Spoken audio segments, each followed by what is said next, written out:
Muito bem, então, a gente acabou de acompanhar a segunda parte, porque a primeira começou, às 9h30 da manhã, então boa tarde para quem está chegando aqui no Série Notícias segunda edição. A gente acompanhou a segunda parte do julgamento que decide se Bolsonaro e os demais acusados viram réus. Então a gente vai começar o programa agora à tarde discutindo um pouco do que aconteceu, Rodrigo Viana, Chico Sá.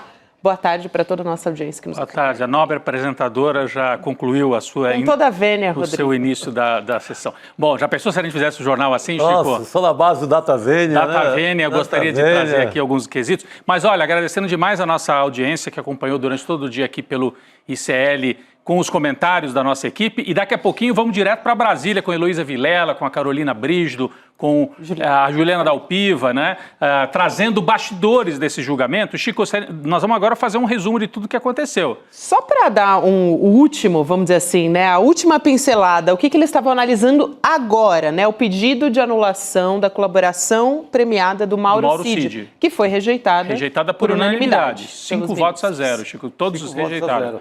Era um dos principais pontos da maioria das defesas. Achavam que, por conta principalmente daquele vídeo em que o bolsonarismo planta na Veja, do tenente-coronel Cid, dizendo que foi um pouco forçado, que eles queriam que eu dissesse isso e aquilo. Na época, a gente desconfiava que aquele vídeo tinha um propósito de melar um pouco o jogo. Uhum. E tinha.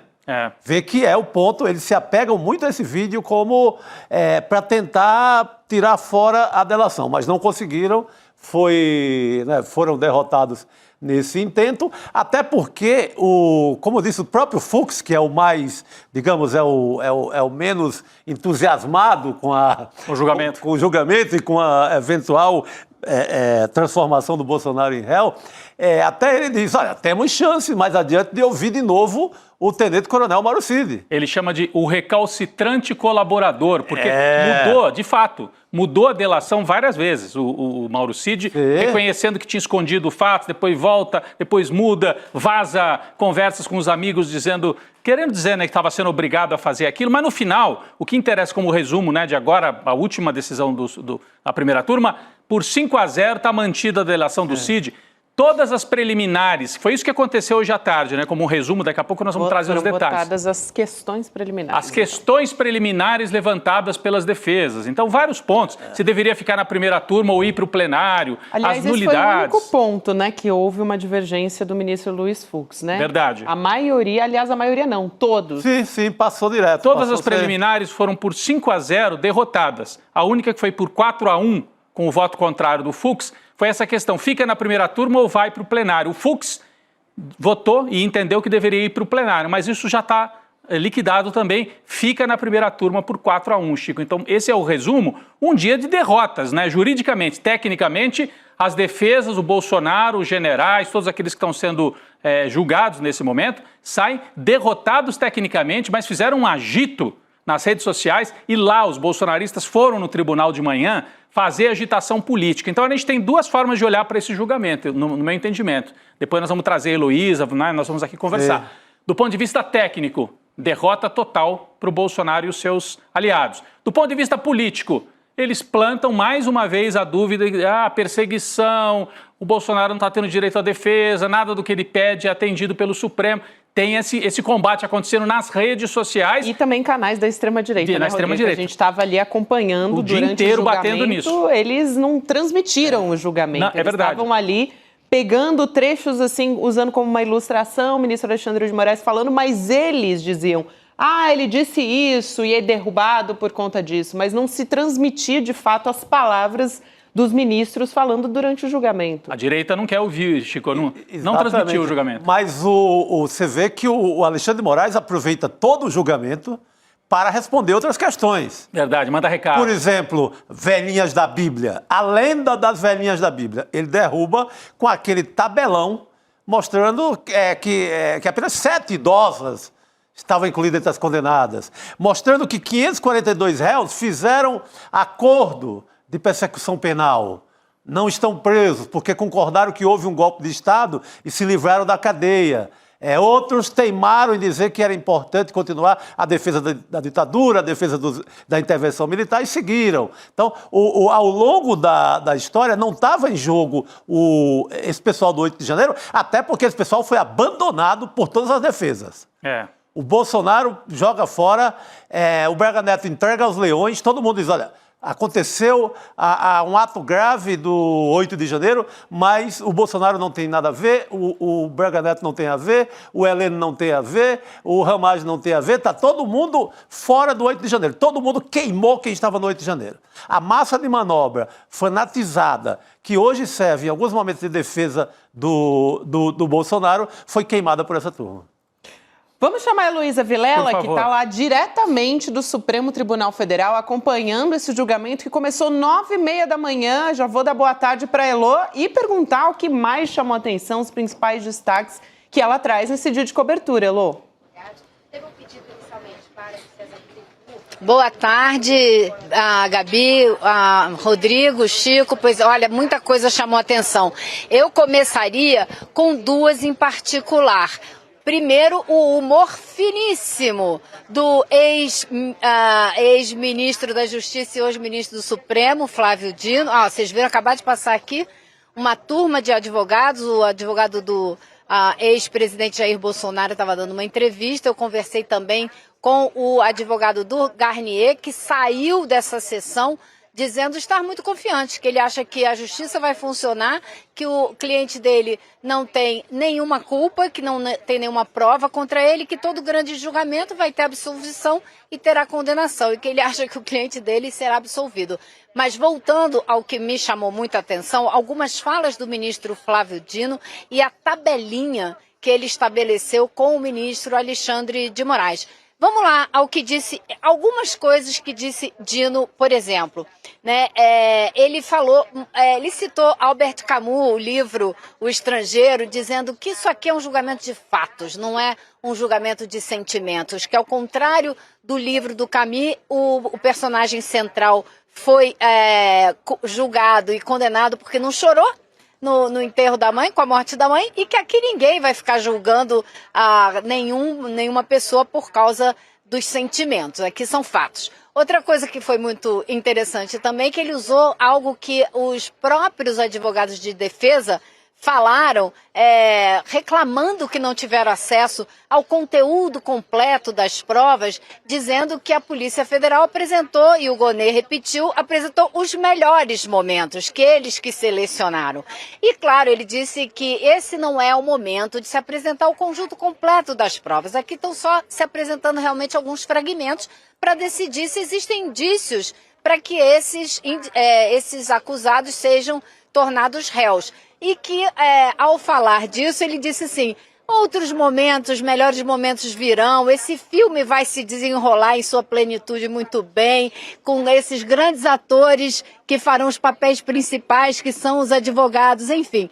Com muita ironia, Flávio Dino foi responsável pelos momentos mais leves dessa sessão intensa. Agora, o maior tempo para julgamento do que deveria, talvez, levar à nulidade desse processo todo, foram 5 itens. O que levou mais tempo foi exatamente o último, que foi a delação de Mauro Cid. Esse sim foi um tópico sobre o qual os ministros do Supremo se debruçaram com bastante cuidado, e houve uma divergência, que foi a do ministro Fux, que se reservou, apesar de ter acolhido a delação, ele se reservou o direito de decidir mais adiante se ela deve ser considerada ou não. De qualquer forma, todos eles ressaltaram que ela só abre uma porta para que a Polícia Federal investigue várias coisas e encontre várias provas. Então, se ela vai se manter de pé ou não mais adiante, não é nem um problema. O problema todo é provar cada acusação com provas realmente convincentes. Elô, você falou, fez um resumo muito bom aí pra gente. A Gabi tem vários, né, a nossa equipe colheu aqui vários trechos desse dia inteiro de julgamento. Eu vou fazer só 2 observações rápidas, Chico, anotações que eu fiz aqui. A fala do Flávio Dino sobre essa questão da delação premiada. Ele disse que ficava assim pensando, nossa, mas o tenente-coronel, um militar treinado, que jurou dar a própria vida na defesa da pátria, foi assim, intimidado, não sabe escolher se quer ou não fazer a delação, foi irônico e trouxe a condição de militar. E não é qualquer fina, militar. né? Ironia total, do tipo, o sujeito é militar, treinado para. Não, e mais irônico ainda porque Mauro Cid quase desmaiou, né, num dos depoimentos. Exatamente. Então... Mas ainda ele jogou com isso. Esses militares brasileiros, né, assim, não aguentam. Então, como é que seria numa guerra? Mas primeiro, esse fato, assim, só para completar o que você disse. E segundo, para mim, o recado que o Alexandre de Moraes passou agora no finalzinho, respondendo às milícias digitais. Ele disse, as milícias digitais que atuaram durante toda a fase de inquérito e continuam atuando, segundo ele. Mas disse o Alexandre de Moraes, elas não vão intimidar. Milícias digitais, sejam nacionais ou estrangeiras, aí um recado para o X, para o Musk, não vão intimidar o Poder Judiciário brasileiro. Eu achei forte também. O Alexandre de Moraes aproveitou em alguns momentos, Chico, para deixar os recados. Uma resposta contundente, até porque o ataque está acontecendo muito agora, nos últimos dias.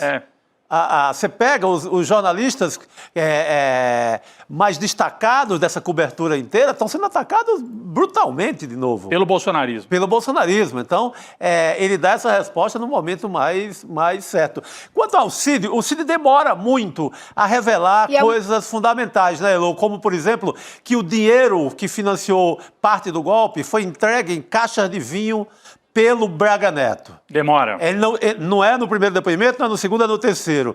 Gente, mas a negociação de uma delação se dá assim. O cara solta, o passarinho canta um pouquinho aqui, mais à frente aprende a cantar como sabiá, depois está cantando como um canarinho treinado. Isso para quem entende um pouco de canto de pássaros, como eu entendo, é assim que se dá. Não vai botar na gaiola e ele soltar o melhor, já o hino nacional. Demora. É isso. A Elô queria comentar também, eu vou passar para ela. E outra coisa interessante também foi, rapidinho, só essa coisa da delação, tanto o Flávio Dino como o Alexandre de Moraes usaram o momento de discutir essa delação do Mauro Cid para também fazer críticas sutis, mas firmes, a respeito do que foi o processo da Lava Jato, né? Como eles disseram, no passado, esse benefício da delação já foi usado, falando-se em, como é que se fala, em punições e coisas que não existiam. Ou seja, aí sim houve uma pressão, uma deturpação desse instrumento da delação. Todos os dois fizeram questão de tocar nesse assunto. Eu queria só observar também, você falou sobre a frase final ali do Alexandre de Moraes, também a ministra Carmen Lúcia, que lembrou, né, a data da primeira Constituição, e me lembrou também aquela fala que ela fez logo depois do 8 de janeiro, que ela falou, a democracia não foi abalada. Mais uma vez, ela chamou a atenção no discurso, né, na fala final dela, para a democracia e sobre as instituições, né, fortalecidas, apesar de tudo que aconteceu. Aí eu queria trazer alguns trechos aqui para a gente discutir, né? Por exemplo, o ministro Alexandre de Moraes, que começou ali, a gente começou desde o início da manhã, 9h30 da manhã, o ministro Alexandre de Moraes fazendo a leitura do relatório, e ele ressaltou que o golpe não se concretizou por falta de apoio dos comandantes da Aeronáutica e Exército. Então, a gente vai entender essa fala do ministro Alexandre de Moraes e volta a falar. Vamos lá assistir. Continua a Procuradoria-Geral da República expondo que a organização criminosa seguiu todos os passos necessários para depor o governo legitimamente eleito. Objetivo que, buscado com todo empenho e realizações de atos concretos em seu benefício, não se concretizou por circunstância que as atividades dos denunciados não conseguiram superar a resistência dos comandantes do Exército e da Aeronáutica às medidas de exceção.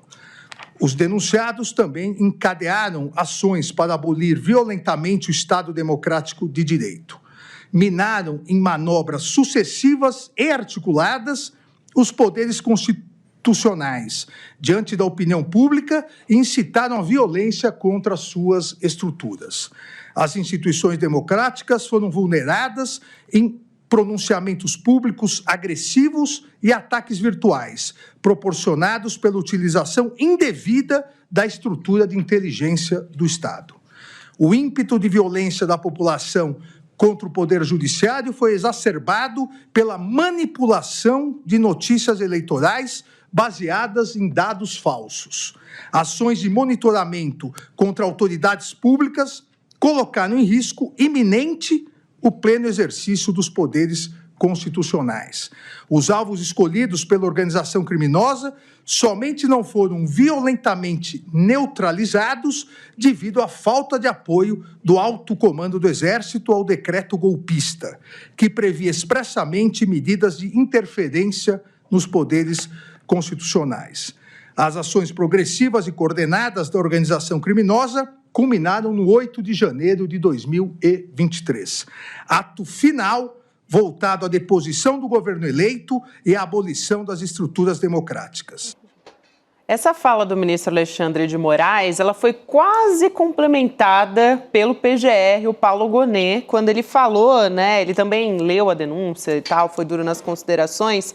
O Gonet, ele disse que o 8 de janeiro foi um ato final também, então nisso elas acabam se complementando, listou outros acontecimentos, Rodrigo, que fizeram aí a trajetória dos crimes contra o Estado. Ele listou, né, essa trajetória. Não, e é importante porque os bolsonaristas costumam dizer, se foi só o 8 de janeiro, o Bolsonaro não está envolvido porque ele estava em Miami. Começou antes. E toda a fala do Gonet, aliás, toda a denúncia no texto, e hoje de novo ele frisa, é que houve uma construção ao longo do tempo. E essa construção teve várias etapas. Para se chegar até o punhal verde e amarelo. Para se chegar ao punhal verde e amarelo. Eu achei, assim, a denúncia, o trecho, a fala do Paulo Gonet, talvez o ponto alto nesse primeiro dia, né? Um voto muito... Um voto não, que ele não vota, né? Uma denúncia num tom, assim, muito tranquilo, mas muito incisivo, Chico. Eu achei, assim, um momento alto, talvez, e foi no período da manhã, né? Tanto o Alexandre de Moraes, esse trecho que a gente viu, quanto o Gonet, que nós vamos ver agora, né, Gabi? Isso. Quer rodar e depois a gente comenta? Vamos, Paulo Gonet. Paulo Gonet, vamos lá. As investigações revelaram a aterradora operação de execução do golpe, em que se admitia até mesmo a morte do presidente da República e do vice-presidente da República eleitos, bem como de ministro do Supremo Tribunal. Os membros da organização criminosa estruturaram, no Palácio do Planalto, ataques às instituições, com vistas à derrocada do sistema de funcionamento dos poderes e da ordem democrática, seguindo o plano que recebeu o sinistro nome, Punhal Verde e Amarelo. Aí ele fala justamente do plano. Elô, eu vou passar para você, eu só queria aqui agradecer a nossa audiência que está nos acompanhando nessa tarde. Aliás, a audiência recorde, né? 40 mil, mais de 40 mil pessoas nesse momento acompanhando aqui com a gente no ICL. Liderança no horário. Importantíssimo, né? A gente está fazendo um jornalismo independente, uma cobertura com Heloísa Vilela, Carolina Brígido, Juliana Dalpiva e Guga Noblar, que estava lá de manhã também, e que a gente vai trazer aqui ao longo da nossa programação. Pedir para o pessoal virar membro do ICL, né? Porque você virando membro, você tem acesso a toda a plataforma e ajuda a manter essa equipe funcionando. Repórteres em campo, equipe técnica, é uma estrutura, gente, para fazer isso aqui funcionar. Mas rapidinho, né? Vamos para a Heloísa lá em Brasília, né? Vamos embora. Lá, Elô. Eu acho que essa audiência toda que a gente está tendo ao longo do dia inteiro mostra a importância desse processo, como a gente vem dizendo aqui, a importância pedagógica desse processo. Então, o que o Rodrigo estava falando a respeito do voto do Gonet hoje é exatamente isso. É vital que a sociedade brasileira conheça o processo como um todo. Não fique achando que a gente está falando, a gente não, né? A justiça está falando apenas do dia 8 de janeiro, porque não se trata disso. É um longo processo de 4 anos que começa até mesmo quando o Bolsonaro ainda era candidato a presidente. E para ressaltar esse caráter didático do processo que a gente está acompanhando agora, eu queria destacar para vocês a tabelinha que eu falei, que eu percebi entre o ministro Alexandre de Moraes e o ministro Flávio Dino, porque eles estavam conversando, assim, Alexandre de Moraes começou a relatar quantas pessoas foram presas, quantas já foram soltas, quantas já foram sentenciadas, quantas aceitaram acordos, né, e admitiram alguma culpa. E o Dino foi fazendo perguntas sobre isso como se ele não soubesse, gente. Claro que ele sabe, mas eles estão falando para a sociedade brasileira. Então, o Alexandre de Moraes falou, olha, já fizemos 542 acordos de não persecução. Ou seja, pessoas que concordaram de, em troca de sair da cadeia, admitir culpa, às vezes sair com uma tornozeleira, fazer trabalho comunitário e assistir aulas a respeito de democracia e do que é um golpe militar, elas concordaram e foram embora, mas essa oferta foi feita para mais de 1.000 pessoas, ou seja, tem aí pelo menos umas 500 que não aceitaram. Aí o Dino perguntou, é mesmo? Quantas não aceitaram? Aí ele falou, mas por que não aceitaram? Aí ele disse, porque essas aí se recusam, porque elas querem intervenção militar. Então é uma forma a mais de deixar bem claro para quem está assistindo e para quem vai repercutir o que está acontecendo aqui, que é o que a gente está fazendo, de levar para o povo brasileiro a informação a respeito do que aconteceu nos últimos 4 anos, ou 6, né, e agora durante todo esse processo de julgamento dos implicados no 8 de janeiro e no processo de golpe. Essa parte foi muito pedagógica, Elô. Ao longo das preliminares, o Dino e o Alexandre de Moraes, eles vão explicando que não tem velhinha de Bíblia, que não tem só pichador de batom, eles vão dizendo o tempo inteiro. E nessa hora é o ponto forte. Se qualquer uma daquelas pessoas que não estão ali diretamente na parte mais significativa da quebradeira, quisesse estar livre, bastava assinar esse acordo. Mas essas pessoas, 542 assinam e quase outros 500 recusam. Esses 500 recusam porque eles estão orientados por advogados 100% bolsonaristas que precisam dessas pessoas presas para ter discurso político. Essas pessoas são trancafiadas para ser usadas como massa de manobra, inclusive no discurso de Copacabana. Sim. Então, essas pessoas caíram na lábia dos advogados de Bolsonaro e estão trancafiadas. Se eu fosse a família dessas pessoas, eu processaria Jair Bolsonaro. Que, aliás, passou o dia lá sentado na primeira fila. Exatamente. Passou o dia sentadinho lá na primeira fila, olhando para os ministros votarem, para os advogados, ficou ali no meio dos advogados, olhando muito no celular. Aliás, pelas imagens. A Juliana Dalpiva, que estava lá dentro, disse que ele estava com um comportamento um pouco diferente à tarde. Ela vai poder relatar aqui pra gente, porque de manhã ele não estava esboçando nenhuma reação. À tarde esboçou alguma reação, a Juliana vai trazer esse bastidor, só para a gente explicar, né? Olha, essa é a foto, o Bolsonaro em meio aos advogados, né? Do lado direito dele, o advogado dele, e depois outros.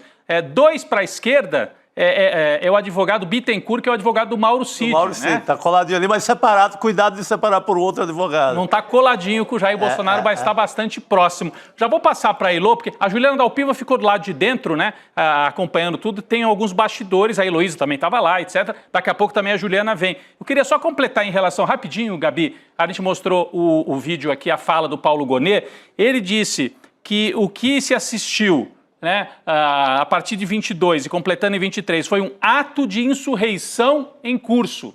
Ele esteve em curso um ato, sim. Portanto não foi só uma tentativa, chegou a haver um ato de insurreição. Ele chamou de aterradora operação, que poderia culminar inclusive no assassinato de presidente eleito, vice e ministro, o presidente do TSE, que era o Alexandre de Moraes.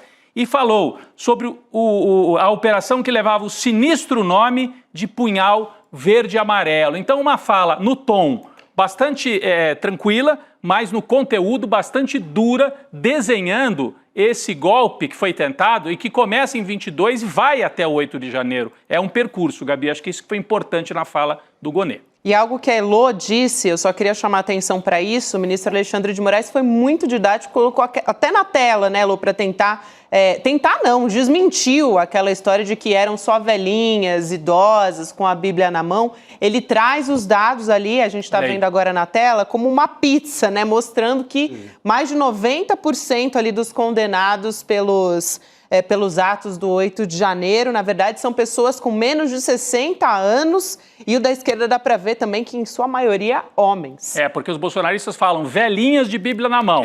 Não eram velhinhas, na maioria eram homens e, na maioria, com menos de 60, até 59 anos, 90% dos condenados. A Gabi chamou a atenção disso durante a transmissão, como é um fato central ali da fala do Alexandre de Moraes, viu, Chico? Não, e mesmo entre as velhinhas, todas tiveram a chance de estar em casa. Se quisessem, Foi né? oferecido acordo. Mas aí fanatizadas pelos advogados, que os advogados precisam dessas velhinhas. Todo o discurso político é em torno dessas velhinhas. Eles querem algumas Eles velhinhas querem, presas. senão morre a tese. Então, não faz acordo, não faz mais, acordo. né? Quem Todas ficou- elas tinham a chance de não ter saído de casa. Ah, é antes, né? É Né? verdade. Elas tinham a oportunidade de nem sair de casa no dia 8, saíram porque quiseram. Né? Saíram porque optaram, porque queriam intervenção militar, porque queriam golpe militar. Se não, tinham ficado em casa, não tinham ido para lá Perfeito. quebrar o Congresso, o Supremo e o Palácio do Planalto. Então existe uma intencionalidade e as pessoas são responsáveis pelos seus atos.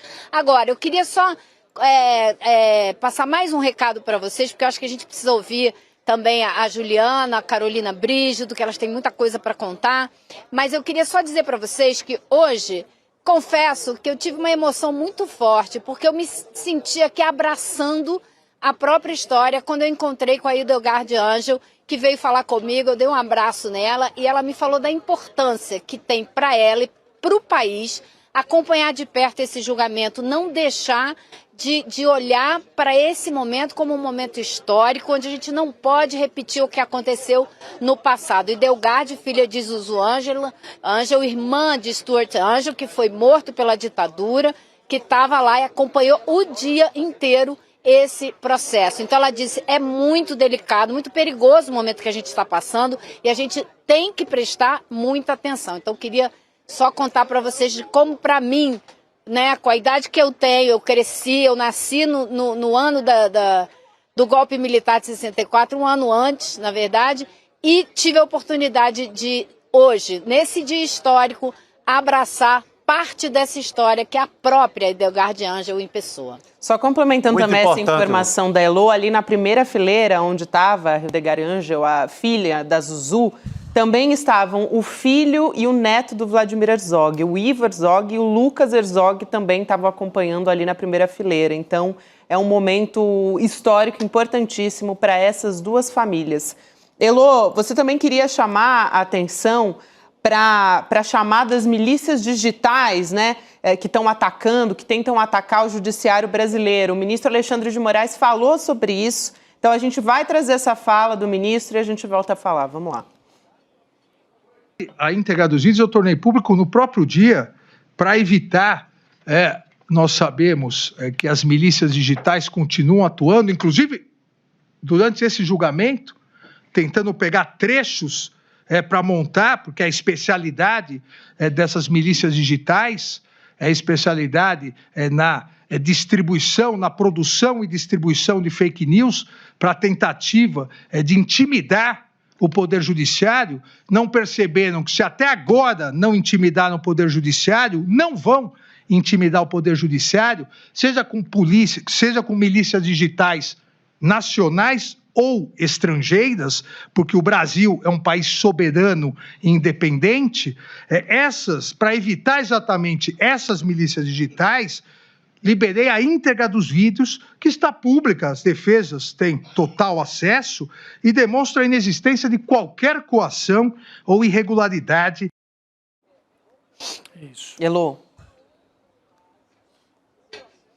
Pois é, milícias digitais nacionais e internacionais. Ele fala isso no momento em que esses grupos de extrema-direita estão se organizando justamente para promover ataques de fora para dentro do Brasil. O ex-presidente Jair Bolsonaro deu uma entrevista ao Financial Times, que saiu hoje, dizendo justamente que está pedindo socorro para os Estados Unidos para se defender, resumindo a entrevista dele. Enquanto isso, o filho dele está lá fazendo lobby, mas fazendo lobby muito forte, junto aos congressistas da extrema-direita dos Estados Unidos, também para nos colocar o Brasil num lugar de alvo prioritário do governo dos Estados Unidos e pela matéria tem conseguido alguns avanços. Então é muito importante, porque acho que o Alexandre de Moraes, o ministro, não estava falando simplesmente de ataques ao Supremo, ele estava falando de ataques dessas milícias e desses ataques que podem vir de fora ao Brasil. A democracia brasileira é muito mais amplo do que apenas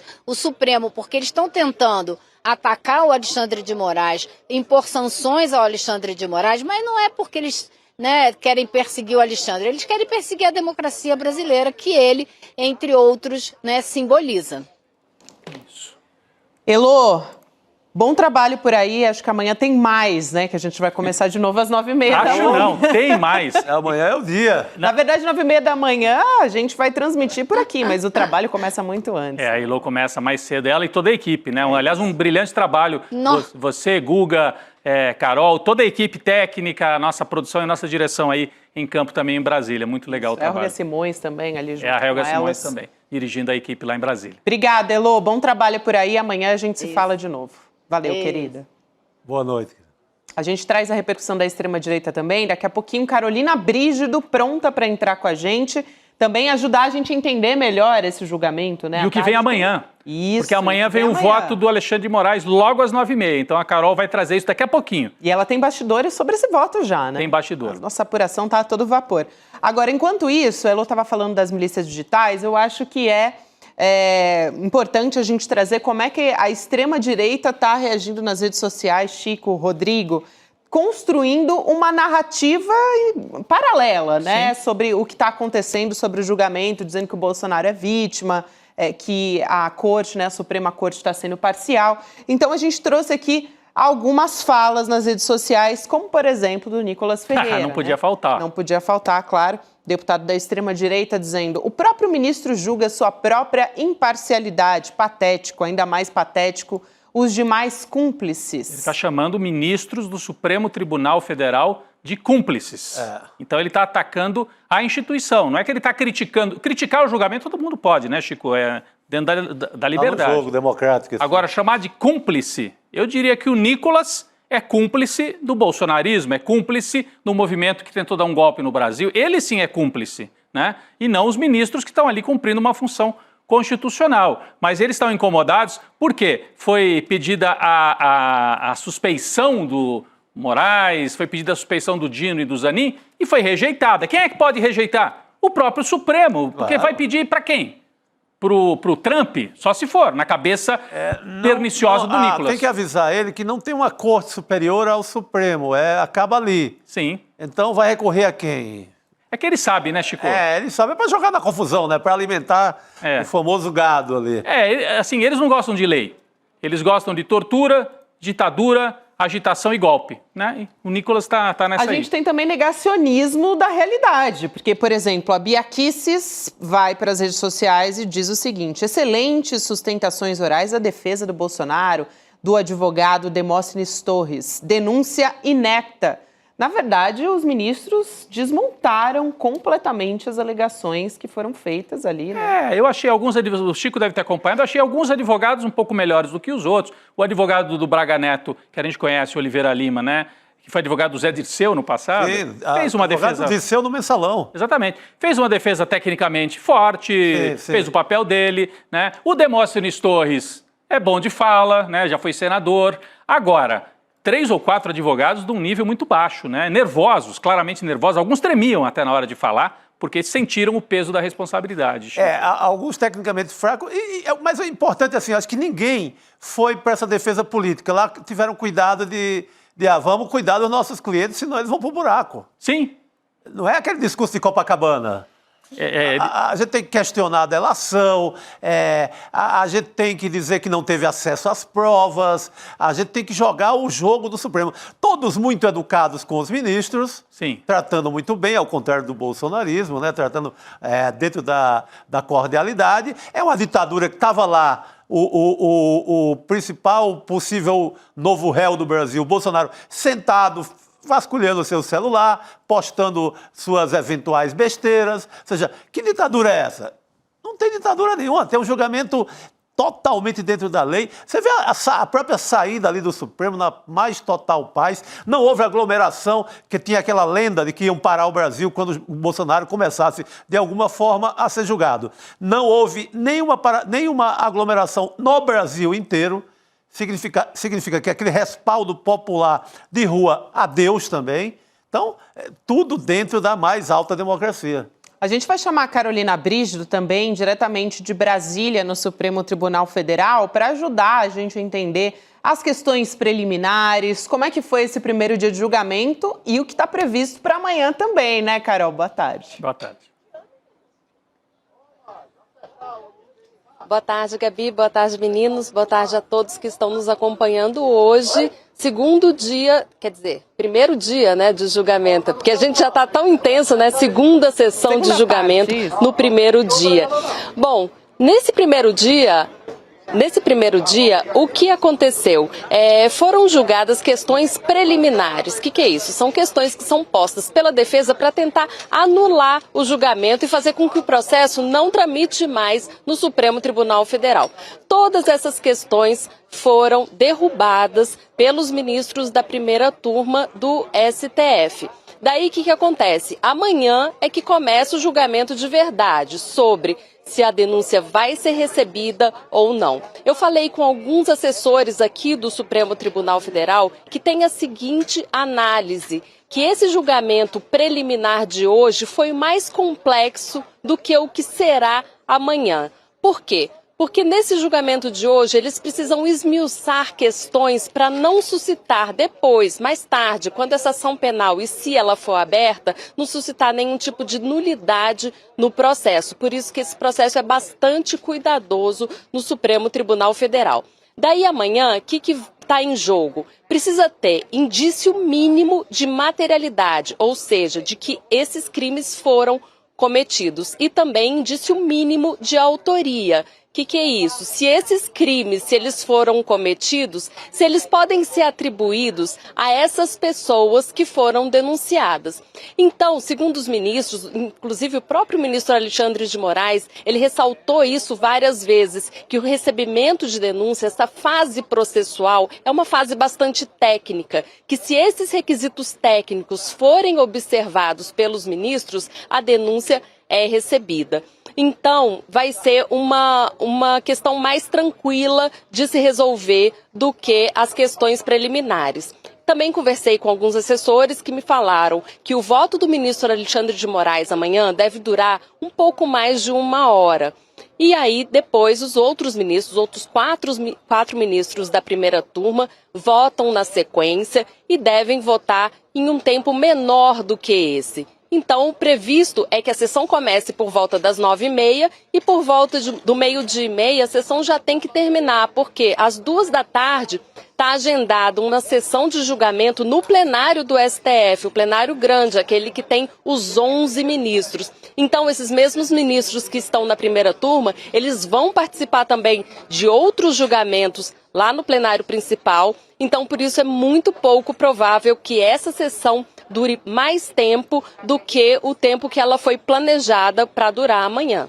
Olha que importante, então, essa informação que a Carolina Brígido traz para a gente. Até 12h30 a gente vai ter a decisão se Bolsonaro e os demais acusados vão virar réus. Então antes do almoço de quarta. Antes do almoço de quarta-feira. O Bolsonaro será almoçado e transformado em réu, provavelmente. Provavelmente. A gente tem, falando no Bolsonaro, a defesa do advogado dele, o Celso Vilardi, né? Ele abriu a fala dizendo que o Bolsonaro é o presidente mais investigado da história do Brasil. Diversos pontos ali da fala dele chamaram a nossa atenção. Ele alegou que a defesa não teve condição de acessar todos os documentos da investigação, que já era algo que ele alegava, né, nas notas e nas entrevistas que ele vinha comentando para a imprensa. A gente vai trazer um trecho da fala dele agora. Vamos assistir. Vamos lá. Ele foi intimado, meu cliente, um dia depois. O segundo dia já era prazo. 8 petições, 45 mil documentos. Que até agora, senhor presidente, por Deus que está no céu, eu não sei dizer o que tem esses documentos relacionados com a ação penal.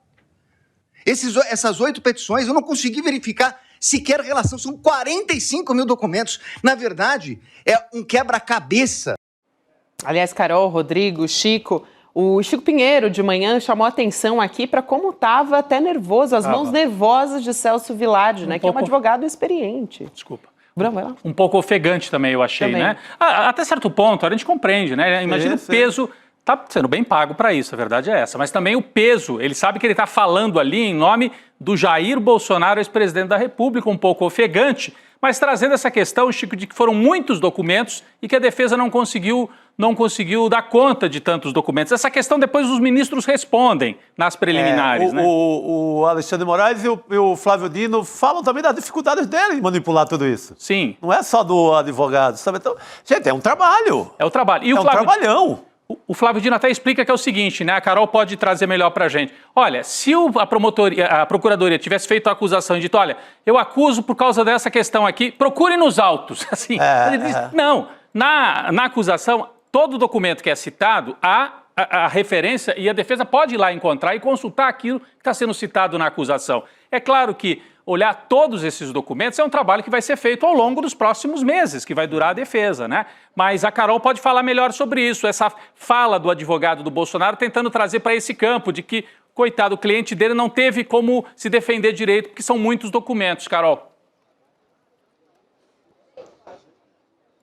Gente, é interessante que tem uma ironia nessa fala do Celso Vilardi. Porque essa prática ela é conhecida no direito como document dump. O que é isso? Você joga um monte de documento no processo para dificultar que a defesa consiga se defender de todas essas acusações. E essa prática, na verdade, as pessoas acusadas na Lava Jato, elas falavam isso das denúncias que eram apresentadas. Inclusive, a defesa do presidente Lula, quando ele estava sendo processado na Lava Jato, usou esse argumento muitas vezes. E agora o próprio Zanin, que era o advogado do Lula, está julgando Bolsonaro e está nessa posição de dizer que não existe document dump nesse caso específico. Então, o próprio Bolsonaro, que muitas vezes louvou a Lava Jato ali no auge da operação, agora a defesa dele vem a público para questionar uma prática que era atribuída a investigadores da Lava Jato. Uma outra prática que era muito comum também na Lava Jato e que foi trazida por Celso Vilardi agora nesse julgamento é o tal do Fishing Expedition. O que é isso? Você coloca uma investigação bem ampla para poder ver se cata alguma coisa contra alguém sem ter um foco muito nítido sobre o que você está investigando. A defesa do Bolsonaro também alegou isso. E essa era uma alegação dos advogados, dos acusados lá atrás da Lava Jato. A Lava Jato que era tão louvada por Bolsonaro. Então, a gente vê aqui que o mundo dá muitas voltas e todo mundo acaba aqui no Supremo com as mesmas argumentações, né? Olha aí o didatismo da Carolina Brígido. Eu queria chamar a atenção para a resposta do ministro Alexandre de Moraes para o advogado, né, dizendo que os mesmos documentos foram encaminhados, né, para os ministros e também para as defesas. Então, a gente vai assistir agora a fala do ministro Alexandre de Moraes. Vamos lá. A ação feita, inclusive, nas defesas, na defesa preliminar do denunciado Jair Messias Bolsonaro e repetida na tribuna de document dump. Diz a defesa de Jair Messias Bolsonaro. Os defensores também se encontram soterrados em uma quantidade gigantesca, não só de documentos, mas de autos apensos e feitos apartados em milhares de páginas e em centenas de gigabytes. A defesa, a acusação e nós, ministros que julgamos, estamos com essas centenas de documentos apensos, milhares de páginas e centenas de gigabytes. Nós não podemos aqui confundir uma investigação detalhada, uma investigação complexa, onde há e acabou ocorrendo inúmeros depoimentos, inúmeras buscas e apreensões, provas juntadas. Nós não podemos confundir a complexidade e o tamanho da investigação da Polícia Federal com document dump. Não há nenhuma estratégia da Procuradoria-Geral da República num português mais claro, atolar a defesa com, como foi dito também na tribuna, um caminhão de documentos. Tá aí a resposta, né? Isso que a Carolina já tinha explicado, trazendo até esse contexto de que argumento parecido foi usado em alguns momentos pela defesa de Lula na Lava Jato, tanto em relação a esse excesso de documentos, quanto ao outro termo que ela usou em inglês, que seria pescaria, né? Alguns ministros usaram até essa tradução, que seria, você faz uma acusação ampla para depois pescar alguma coisa que interesse lá no meio, a hora que você recolhe celular, o computador, esse termo relativo à pescaria também foi negado pelos ministros do Supremo. Não sei se o Chico quer comentar. Queria ouvir a Carol sobre um ponto que eu acho que nos une todos aqui. Ninguém nega a trama golpista no dia de hoje. É verdade. Não há uma só linha. Todos livram o seu cliente. Não estava lá, não estava lá, não estava lá, não estava nessa conversa, não estava nesse dia. Mas, Carol, ninguém vem com uma negativa pesada, dizendo, não houve trama golpista, não houve nada que orientasse golpe de Estado. O que você acha dessa? Queria te ouvir. Chico, engraçado, eu tive exatamente essa mesma impressão. Quando a gente se lembra de quando essas defesas chegaram ao Supremo Tribunal Federal de forma escrita, a história era totalmente diferente, né? Os advogados falavam, que golpe, não estou sabendo de nada. Inclusive, o meu cliente não participou de nada disso não, se é que isso existiu. Daí agora mudou totalmente, né, a forma de se defender dessas acusações, porque eles já falam, olha, essa trama golpista aí, o meu cliente não participou. Ou seja, existiu, eles de alguma forma devem ter olhado a quantidade de provas, né, a quantidade de indícios elencados pela Polícia Federal e também pelo Ministério Público Federal, e agora já admitem nessa argumentação no Supremo Tribunal Federal que essas provas existem, que essa trama golpista de alguma forma passou na frente do nariz deles, mas eles não participaram. Essa é uma narrativa bastante preocupante também, porque se você sabe de um crime e você tem um cargo, tem um mandato e não faz nada, isso pode configurar inclusive crime de prevaricação. O que é isso? Você vê um crime acontecendo na sua frente, no serviço público, e não faz nada para impedir que ele aconteça. Vamos ver como que vai acontecer daqui para frente, né? Se vai ter algum adendo dessa denúncia em relação a essa mudança na defesa. A gente estava agora há pouco também falando sobre as questões processuais que foram levantadas pela defesa. A Carol explicou muito bem, né, o que são essas questões. Para a gente trazer aqui alguns desses argumentos, né, os primeiros. O primeiro que aconteceu ali, que foi chamado, né, pelo ministro Alexandre de Moraes, foi o da imparcialidade dele, do Flávio Dino e também pelo ministro Cristiano Zanin, que inclusive é o presidente da primeira turma, né? Foi rejeitada por unanimidade pelos 5 ministros. E a gente tem também o segundo ponto, que foi aquele que existiria uma falta de competência do Supremo Tribunal Federal. E a gente tem uma fala a respeito disso também, que foi esse ponto, né? Essa questão também foi derrubada completamente, mas a gente tem o trecho dessa fala do ministro Alexandre de Moraes. Então a gente vai assistir mais esse trecho. Vamos lá. Não, presidente, veja, não é algo novo. Em 1494 ações, o Supremo Tribunal Federal reafirmou a sua competência para todos os crimes relacionados ao dia 8 de janeiro de 2023. E eu aproveito aqui, presidente, para desfazer uma narrativa totalmente inverídica. Até um dos nobres advogados disse uma questão de terraplanismo.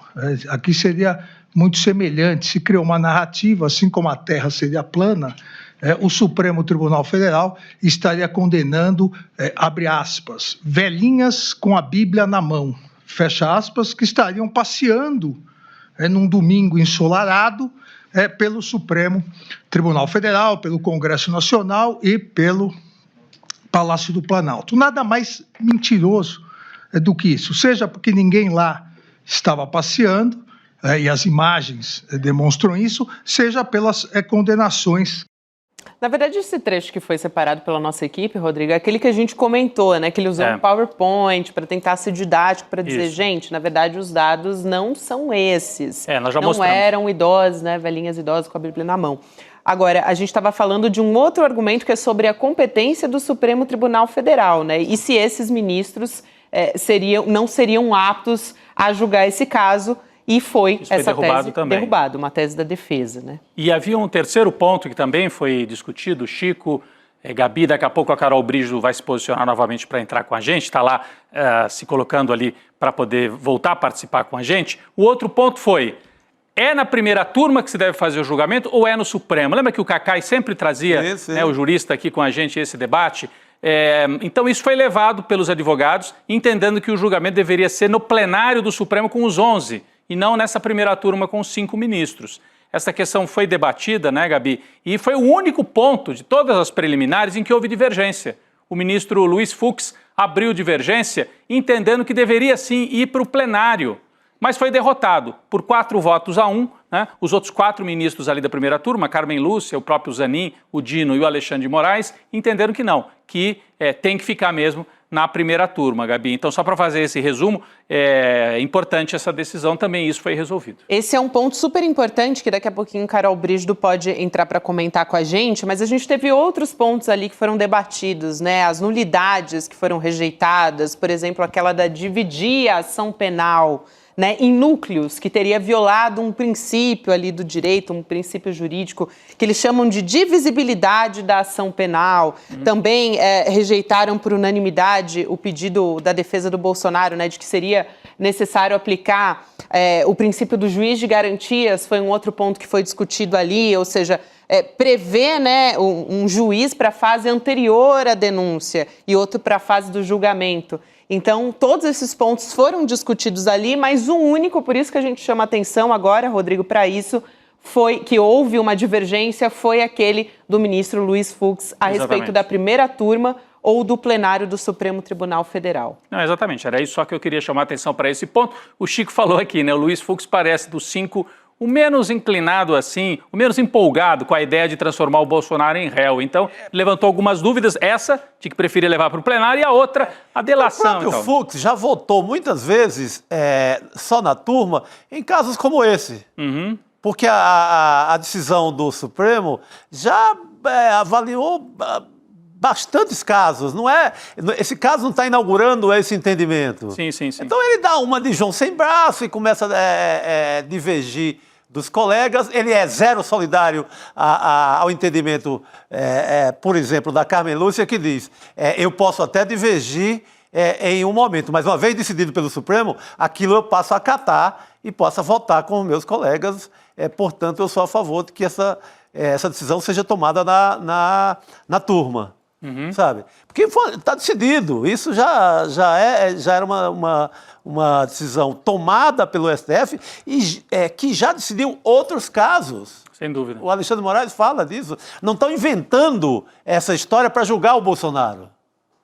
É verdade. Ô Chico, eu não sei se a Gabi vai virar a página aqui, eu queria só... Não vou virar não, Rodrigo. Pode fazer seu comentário, eu vou chamar mais um trechinho ainda aqui. Tem mais um trecho aqui. Não, é que ainda no campo das defesas, porque é importante, a gente falou aqui bastante da acusação, falamos bastante do voto preliminar do Alexandre de Moraes, que foi de manhã, da denúncia apresentada pelo Procurador-Geral da República, mas nós temos que dar uma passada na defesa, quais são os argumentos e tal. E, inclusive, tem defesa técnica, mas o principal do bolsonarismo, no meu entendimento, foi a questão política. Eles armaram, inclusive, um circo lá de manhã. O Guga Noblat trouxe uma entrevista excelente, assim, porque pelo registro histórico, com a tropa de choque, como ele chamou, os cães de guarda do bolsonarismo. Uma espécie de baixo clero do bolsonarismo que foi para lá para dizer, estamos com o Jair até o fim. Então, se de um lado o Bolsonaro perdeu quase todas nesse primeiro dia, ele, do outro lado, tenta armar um discurso político, com a presença de deputados, com a presença, inclusive, de um deputado que saiu gritando lá no hall de entrada porque foi barrado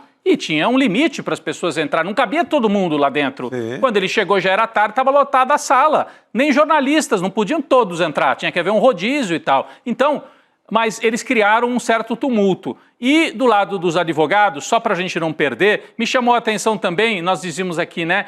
Quase ninguém negou, acho que ninguém negou a existência do golpe. Mas um ficou tentando empurrar para o outro. O advogado do general Heleno, esse que eu achei que estava bastante nervoso, né?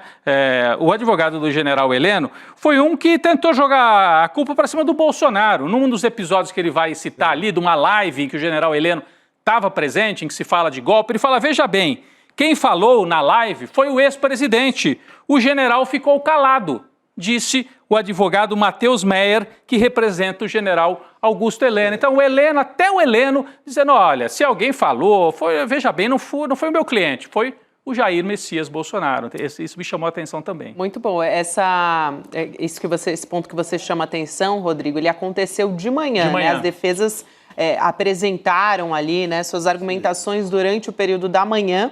A gente falava sobre essas questões, né, que foram levantadas pelas defesas e que foram derrubadas ao longo da tarde pelos ministros, que foram fazendo seus votos, assim, paulatinamente. Primeiro vinha o Alexandre de Moraes, na sequência, em argumentações mais curtas, vinham os demais ministros da primeira turma. Agora, o ministro Alexandre de Moraes, a gente falava, e a Carol vai comentar essa história, sobre o tempo que se levou para falar da delação do Mauro Cid, né? Que foi um tempo um pouquinho maior. E a gente tem também a fala do ministro Alexandre de Moraes rejeitando esse argumento de nulidade que foi da delação premiada do Mauro Cid, que foi um pedido das defesas. Então, a gente vai assistir agora. Vamos lá. Em nenhum momento, aqui é muito importante, depois eu voltarei a isso, em nenhum momento Mauro Cid ficou sem a presença de seus procuradores, seja junto da Polícia Federal ou mesmo nessa corte. Todos os atos de colaboração contaram desde o início com a presença e aval de seus defensores. Jamais a defesa constituída admitiria qualquer espécie de coação ou induzimento na prestação de informações por Mauro Cid. A defesa jamais admitiria ou se submeteria a qualquer ato de coação ou na negociação do acordo que comprometesse o seu mais amplo direito de defesa. Um contraditório legalista, elementos do devido processo legal, garantido pela Carta Maior. Carol, a gente quer te ouvir sobre isso. O ministro Luiz Fux, ele não divergiu no voto, mas fez algumas ponderações ali na fala dele depois, né?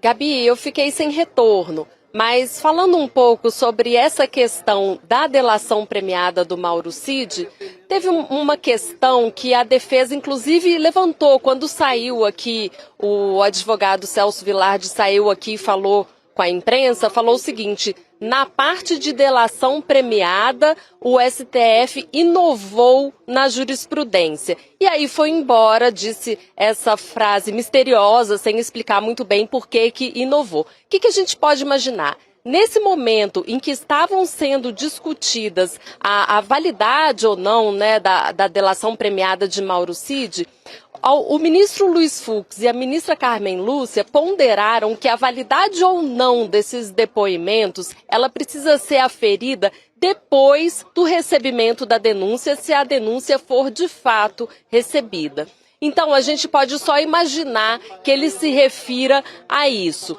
Normalmente, a delação premiada, ela é apenas um elemento de prova. Ela não é o que sustenta uma denúncia. Então, essa denúncia, ela é super vasta, como eles mesmos falaram, né? As defesas falaram que tem uma profusão de documentos, inclusive tiveram dificuldades de acessar todos os documentos. Então, essa delação, essa denúncia, ela não se baseia apenas na delação. Ela tem outros documentos que baseiam ela. Então, os depoimentos de Mauro Cid, eles vão ser aferidos depois, no momento posterior, ali na abertura da ação penal. Então, a defesa ficou descontente com esse ponto, mas a gente já sabe. Se a gente aqui já sabia que os pedidos da defesa, os pedidos preliminares, não seriam atendidos pelos ministros da primeira turma do STF, a defesa de Bolsonaro também já estava esperando essa derrota desse tamanho. E é claro que a presença de Bolsonaro aqui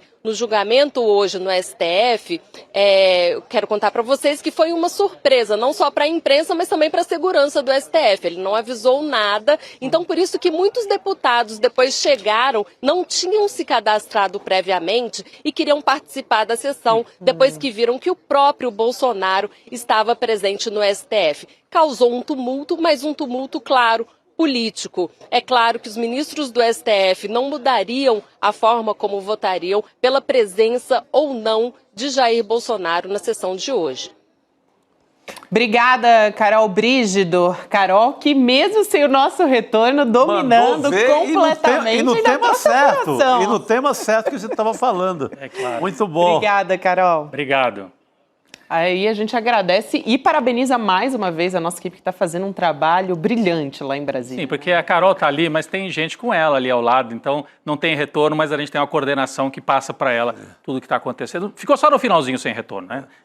Muito bom. Ela fala da presença do Jair Bolsonaro. Uma das presepadas que ela aprontou foi recusar a tomar água, o copo d'água trazido pelos funcionários do Supremo.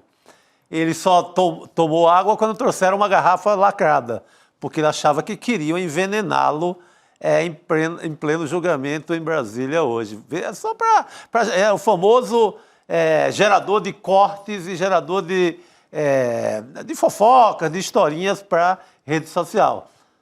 Muito Você acha bem. que iam envenenar Bolsonaro num copo d'água do Supremo, que cometeriam... O cara que está assim, que tá cheio de pecados, crimes, que está praticamente condenado, precisa de copo d'água com veneno? Não, mas ele ali recusa, é ofensivo até com o funcionário, né? Manda voltar o copo d'água e só toma água quando é lacrada, porque acha que querem envenená-lo, para reforçar aquela tese de que se eu for preso vão me envenenar. É tudo uma esperteza. Do vitimismo, né? Vitimismo total. Daqui a pouco Juliana Dalpiva entra aqui para conversar com a gente e contar os bastidores, porque ela ficou ali observando. Imagina o que vem por aí. As defesas, os advogados, a movimentação dentro do julgamento do Supremo Tribunal Federal, Rodrigo. Eu ia só dizer que o fato dele ter ido mostra que eles têm uma construção de comunicação que já vem de muitos dias e que está relacionada com essa ideia da vítima, né, para construir uma operação de fora para dentro e atacar o Supremo Tribunal Federal. Agora, por outro lado, ele está ali tranquilo, ninguém o distratou, não houve perseguição. Que ditadura, que estado de exceção é esse? Porque a Dilma Rousseff, quando a gente vivia um estado de exceção, foi torturada e teve que ficar frente a frente com o juiz depois de sofrer tortura. O Bolsonaro estava hoje lá sentado lá dos advogados. Celular, tranquilão. Então, de rede social. Não cola. Deu tempo até para postar foto, né, Chico? Pois é, é moleza total. Agora eu vou dizer uma coisa para vocês, viu? Rodrigo, Chico Sá, precisamos conversar. Precisamos conversar. Precisamos conversar. E esse é o pior momento, viu? Sim. Pro homem, quando a mulher diz, precisamos conversar. E hoje precisamos conversar sobre o julgamento que estamos acompanhando aqui no ICL Notícias. O dia inteiro a nossa equipe está mobilizada e precisamos conversar a partir das 7 horas da noite. Juliana Baroni, a Sucena, a Márcia Tiburi e a Sara Zara vão repercutir tudo que a gente acompanhou no julgamento no dia de hoje. Foi gravado hoje o programa, então daqui a pouquinho a gente acompanha essa conversa, logo depois do ICL Notícias, segunda edição.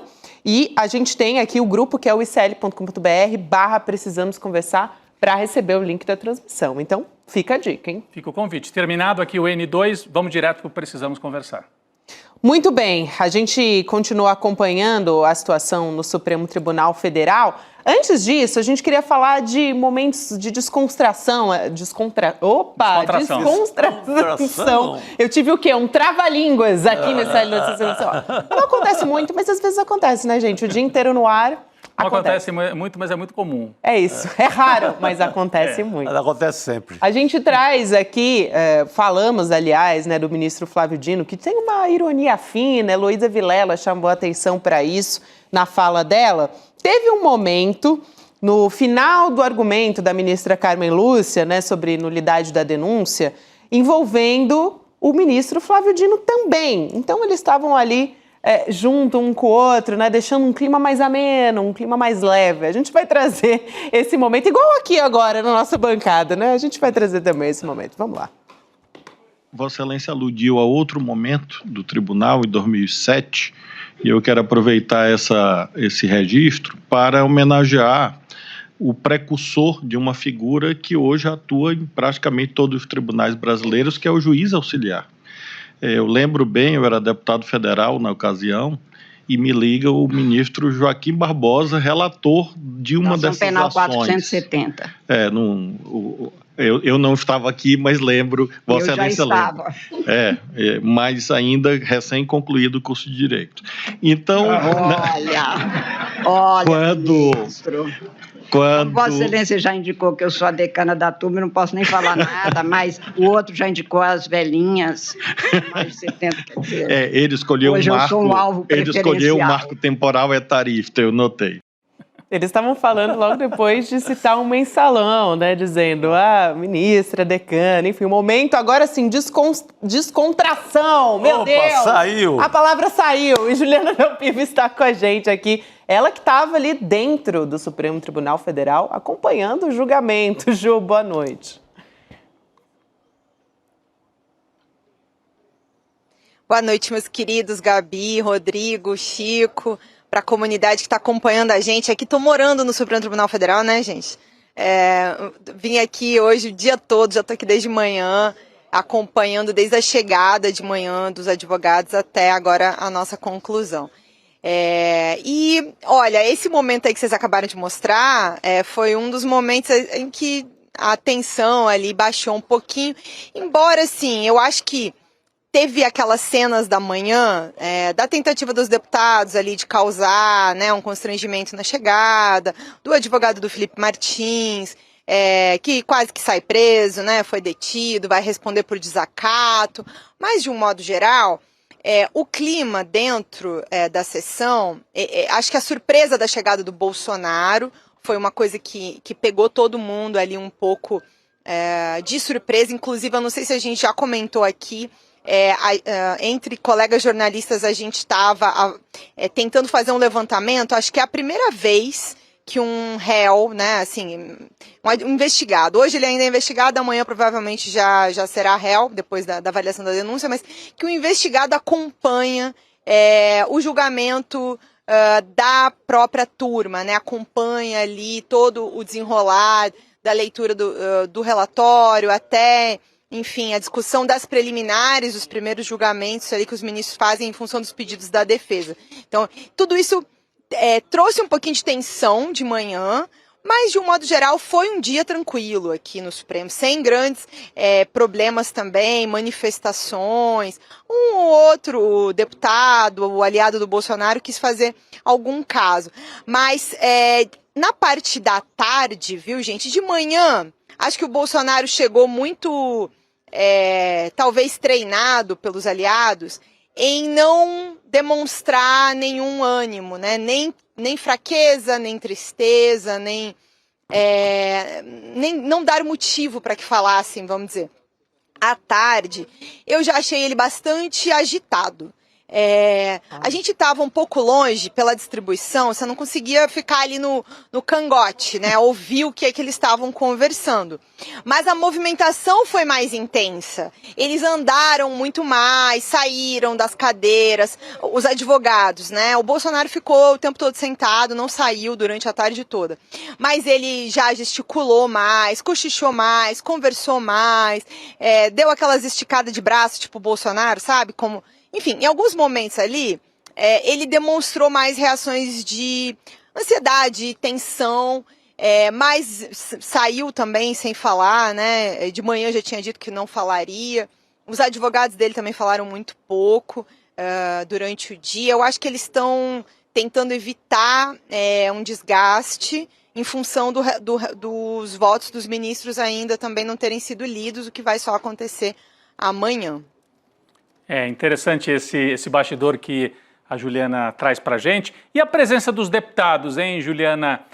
Aquele grupo de deputados, o Guga Noblat até fez uma entrevista com alguns deles que foram entrando, Teve um que não conseguiu. Teve um advogado que foi preso. É, né? teve um advogado que era do Felipe Martins, que não é nem do grupo que está sendo julgado hoje, queria entrar, foi barrado, fez escândalo, foi parar nos canais de extrema-direita para dizer, tá vendo, há um autoritarismo. Hora, né, falando sobre isso num canal da extrema-direita durante a tarde. Então, acho que tudo isso faz parte, Juliana, não sei, queria te ouvir, a gente estava aqui especulando sobre esse fato. De um lado você tem a defesa teatro, técnica. né, Rodrigo?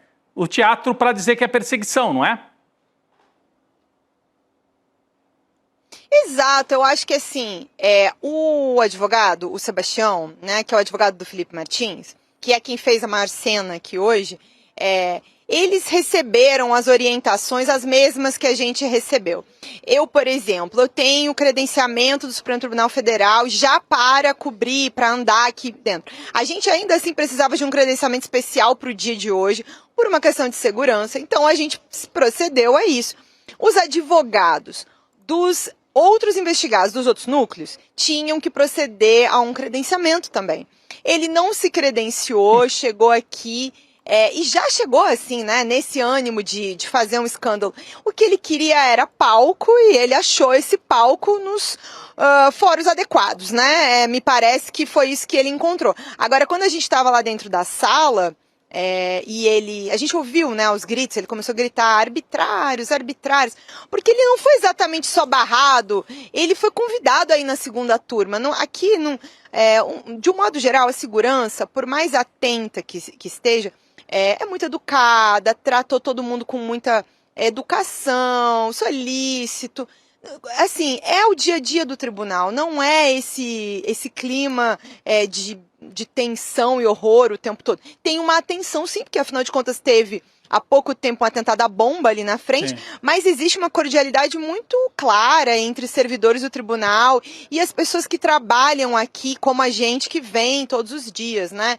Então, tava um clima tranquilo, assim, dentro do que é um julgamento de um ex-presidente da República. E aí começa aquela gritaria dele, até o próprio ministro parou a leitura no meio para ver, ué, o que tá acontecendo aqui, né? Uhum. Então, mas à tarde a gente não teve nenhum outro episódio desse. Acho que na parte da tarde, as cenas, os teatros para as redes sociais já tinham sido feitos, né? E aí restou, acho que também um pouco de cansaço já, porque todas as defesas tinham feito as sustentações orais na parte da manhã. Então, na volta do almoço, vários não voltaram. Os deputados da manhã nem voltaram à tarde.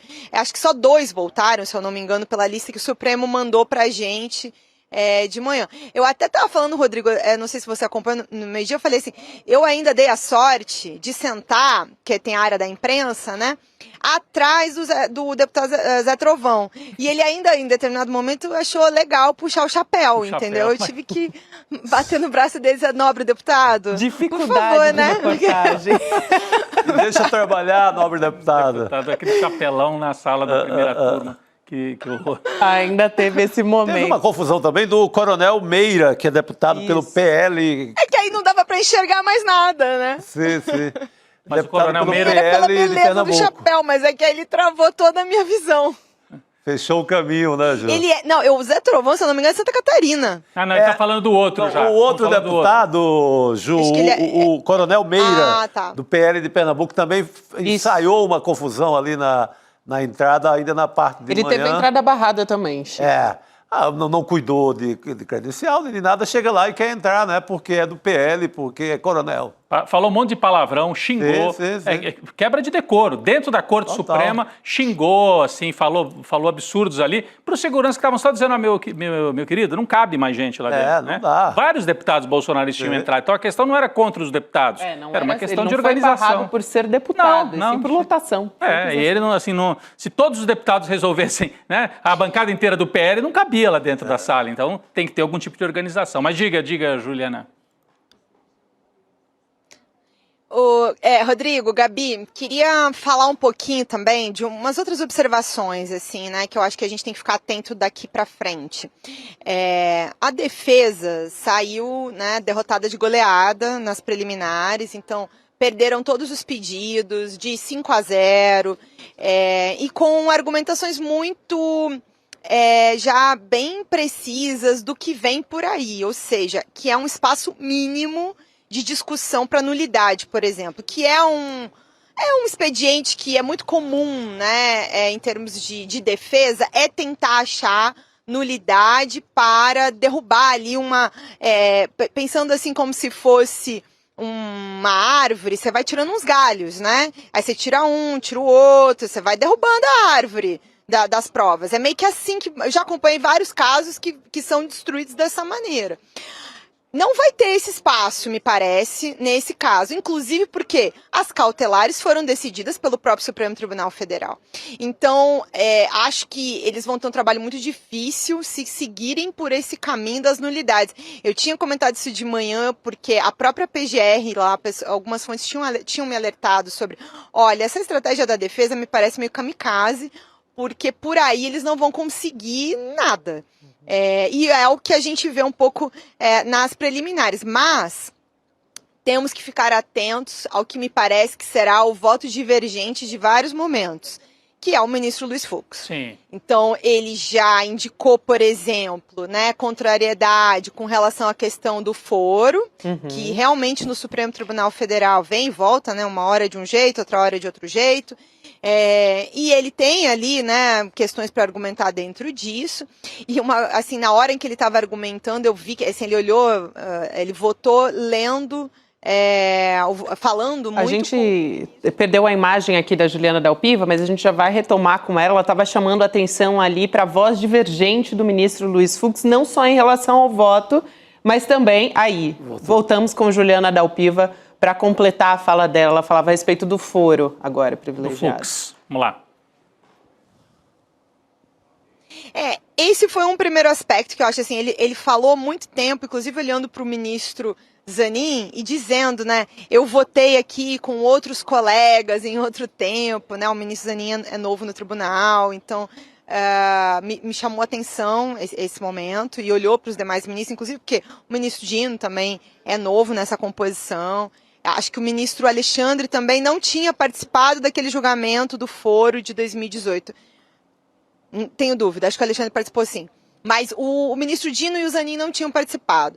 Agora, também o ministro Fux indicou ali, quando foram discutir a delação do Cid, né, a validade da delação do Cid, ele também fez uma crítica contundente a uma coisa que a gente já falou aqui várias vezes também, que é o fato de que o Cid, a cada depoimento, contava mais 5%, né? Mas nunca contava tudo, não sei nem se até hoje já contou tudo que ele sabe ou não dessa história. Ele, ao fazer essa crítica, ele não criticou o ministro Alexandre de Moraes, ou seja, a condição do acordo. Inclusive, ele fez questão de ressaltar isso. Eu não estou criticando o Poder Judiciário. A crítica tem a ver com estas 9 delações, foi a expressão que o ministro Luiz Fux usou. O que parece que a discussão vai ficar, como a gente já falou aqui algumas vezes, com relação ao benefício, né? Esse benefício que foi dado ao Cid, ele tem realmente uma chance muito grande de ser discutido e até de cair mais para frente aí ao longo do que a gente espera que vai ser o processo, né? A partir de amanhã que começa uma contagem. Amanhã começa provavelmente a contagem para quando será o julgamento realmente do mérito, para, enfim, né, avaliar a questão do golpe de Estado de 2022. Excelente as observações da Juliana. Eu quero chamar a atenção também que nesse momento do julgamento, muito importante, em paralelo, a gente tem a imprensa sendo alvo de ataques, mais uma vez, né? A ABRAGE, Associação Brasileira de Jornalismo Investigativo, soltou hoje uma nota para condenar esses ataques contra diversos jornalistas. Nesse contexto, né, do golpe, a gente tem os nossos colegas, amigos, Paulo Motorim, Guilherme Amado, a própria Juliana, também a Thaís Oliveira, a Gabriela Biló, que estão sendo alvo de ódio na internet e de comentários. Ju, vou passar para você rapidamente para você poder falar sobre isso também, porque, enfim, nunca deixou de acontecer, né, Rodrigo? A nota da ABRAGE, podemos ler rapidinho aqui antes de passar para a Juliana, acho que é importante, se quiser colocar na tela, pessoal, aí, ó. A ABRAGE denuncia que tem crescido e se tornado cada vez mais virulenta uma série de ataques contra jornalistas nas redes sociais nos últimos dias. Trata-se de uma percepção de ação coordenada para intimidar, silenciar e descredibilizar, ou tirar a credibilidade, né, da imprensa em meio a julgamentos no Supremo Tribunal Federal dos atos golpistas de 8 de janeiro de 2023. Juliana Dalpiva, passamos então para que você faça um comentário sobre isso. A Gabi já citou alguns dos colegas, muitas mulheres, né, mais uma vez, atacadas. E a Juliana também está nesse grupo. Juliana. Eu quero ressaltar aqui o caso da Gabriela Biló e da Thaisa Oliveira, mas sobretudo da Gabriela Biló, porque além de tudo, né, tem uma questão de ameaça ali a lugares que ela frequenta, o endereço da casa dela. Então é muito grave o que está sendo feito e me parece ser realmente uma questão coordenada, porque começou no final da semana passada e eu também comecei a receber bastante ataques no final da semana passada, e aí foi se juntando, né, o Guilherme também. Então é uma ação, me parece, coordenada de ataques à imprensa. E por que isso, né? Porque ao mesmo tempo em que se julga um caso que apura uma tentativa de golpe de Estado, a imprensa é parte da construção democrática, né? É uma das instituições de um Estado democrático. Então, quando você vai atacar a imprensa, você também está atacando o Estado democrático de direito. Eles estão provando o caso, né, ao fazer esses ataques a nós jornalistas. Eles estão demonstrando o quanto eles são autoritários, antidemocráticos. Eles só reforçam todos os argumentos de defesa, até porque uma das pessoas que está diretamente ligada aos ataques, e essa é uma informação pública, é enfim, eu até me recuso a fazer, o nome dele é Alan dos Santos, mas a qualificação do que é essa pessoa, acho que nem blogueiro dá para dizer que ele é. Agora, é dele que parte de maneira coordenada vai. Quem é a pessoa que ele está próximo lá nos Estados Unidos? É do Eduardo Bolsonaro, né? Então, assim, o Eduardo Bolsonaro ficou lá nos Estados Unidos, para além de fugir, aparentemente, aqui da legislação brasileira, também para mover tudo isso, mover um ataque ao Estado brasileiro e também reforçar esses ataques à própria imprensa. Então, assim, é lamentável, eu deixo a minha solidariedade para os meus colegas.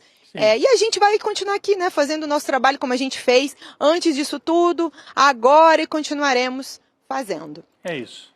Muito excelente, bom. Eu aproveito aqui para chamar a atenção de toda a audiência que nos acompanhou hoje, mais de 40 mil pessoas nessa tarde, mais ainda durante a manhã, durante o julgamento, né, que pode tornar Bolsonaro e os demais acusados réus.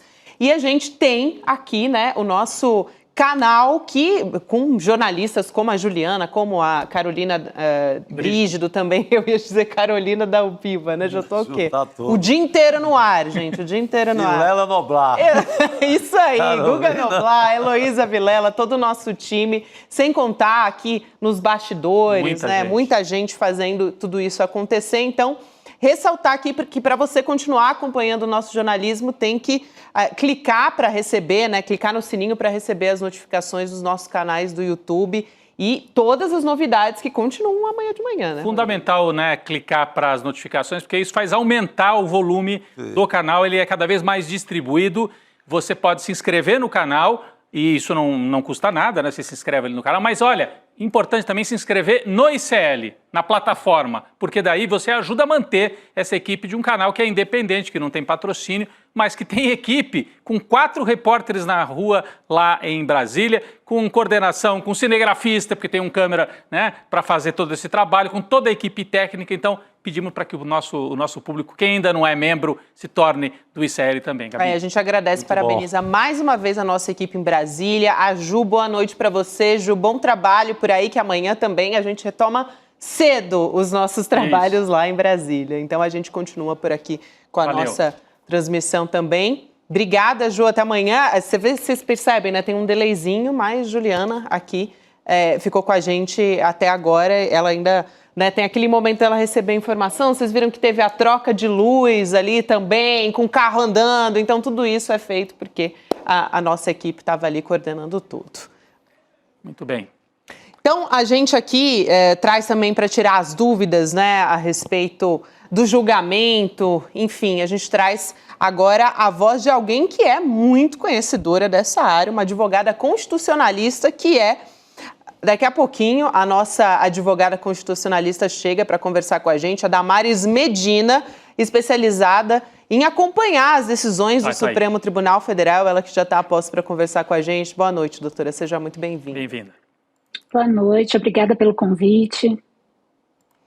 Doutora, vamos começar perguntando a respeito da observação que fazia a Juliana agora há pouco, né, sobre a derrubada das argumentações, né, das defesas, principalmente a respeito de Jair Bolsonaro, né, de como no âmbito político a gente teve uma mobilização da extrema-direita hoje, mas as teses jurídicas, como, por exemplo, de que não receberam as argumentações completas, os documentos completos, perfeito, Rodrigo, tudo isso foi desmontado ao longo dessa tarde. E eu também pergunto sobre essa fase, né? Sobre essas questões que foram colocadas pelas defesas, o que a gente assistiu nessa tarde, doutora? A questão da delação também, se ela puder responder, né? Se mais à frente eles ainda vão tentar derrubar a delação do Mauro Cid, porque ficou uma porta aberta com esta fala final do Luiz Fux. Queria ouvir também a doutora sobre isso.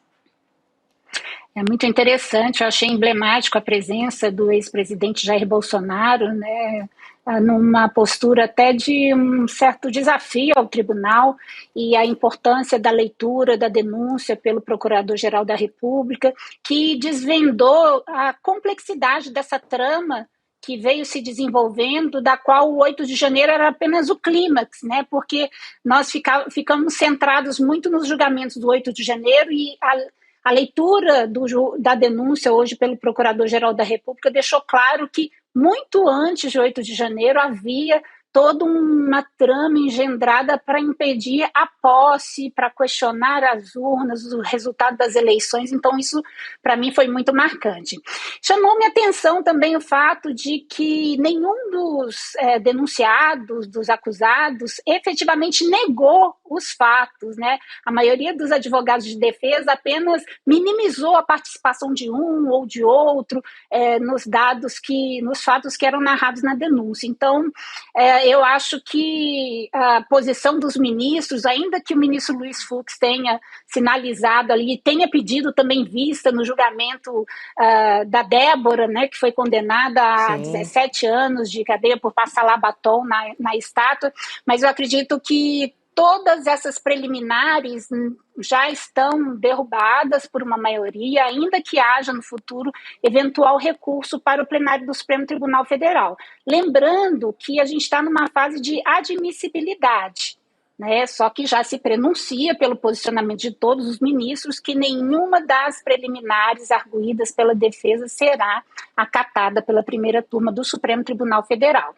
Com relação ao depoimento do Mauro Cid, eventuais nulidades, todas essas questões elas poderiam ser reapreciadas quando a denúncia se tornar uma ação penal. Né? Nós estamos numa fase... nós estamos justamente na transição do que chamamos de fase pré-processual para a fase processual. É interessante notar assim, que no Brasil nós temos instituições independentes, autônomas e muito vigorosas. Na fase pré-processual atuaram a Polícia Federal, Procuradoria-Geral da República, o Supremo Tribunal Federal também, e essa fase pré-processual ela é de recolhimento de provas, às vezes em sigilo, até para não haver comprometimento das provas recolhidas, até por isso sequer prospera a argumentação do advogado de que era muita informação, não teve acesso a tudo, enfim, nessa fase pré-processual é esse conjunto de elementos fáticos que vai permitir que o Procurador-Geral da República ofereça ou não a denúncia. A partir da aceitação da denúncia, o que a gente chama em direito de admissibilidade, é como se o procurador estivesse batendo lá na porta do Supremo, olha, posso entrar, os fatos são esses, todos elencados, bem provados. Admitida a denúncia, aí nós passamos por uma fase processual, muda inclusive o nome, vira uma ação penal, muda de número, e aí eles se tornam efetivamente réus. E aí se reabre todo um contraditório, todas as provas poderão ser questionadas, arguídas novamente, então é um processo bem complexo que mostra que o Supremo está muito aderente ao devido processo legal, as regras democráticas, né, para afastar aí qualquer possível vício de nulidade. Chico. Doutora, a senhora vê algum risco do tenente-coronel Mauro Cid perder as vantagens, o favorecimento de delator, uma vez que a delação está sendo questionada? O advogado, no primeiro momento, ele fala muito pouco, não é, o advogado do tenente-coronel, mas ele reivindica ali os benefícios do delator e pede para que a denúncia em relação ao Mauro Cid não seja aceita. Você acha que ele corre esse risco de perder o benefício, já que está sendo questionado como delator?